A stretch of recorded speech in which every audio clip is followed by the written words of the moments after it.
আবরার শহীদ আবরার তো সেই আধিপত্যবাদের জলাঞ্জলি হয়েছে, সেই আধিপত্যবাদের শিকারে পরিণত হয়েছে।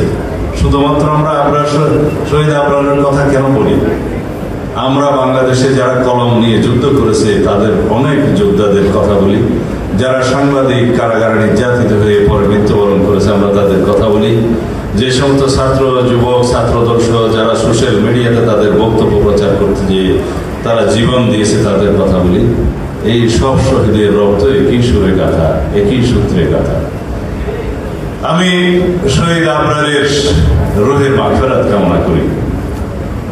আমি নির্বাসিত জীবনে এই একটি ঘটনায় এত বেশি ব্যথিত হয়েছিলাম, চিন্তা করেছিলাম বাংলাদেশের মেধাবী ছাত্ররা যারা বাংলাদেশের স্বার্থের পক্ষে, জনগণের পক্ষে, দেশের পক্ষে কথা বলে তাদের সংখ্যা তো নেহায়েত কম নয়, কিন্তু যারা সেই দেশপ্রেম জনগণের সামনে উপস্থাপন করার জন্য সোশ্যাল মিডিয়ার আশ্রয় নিয়েছে কমসে কম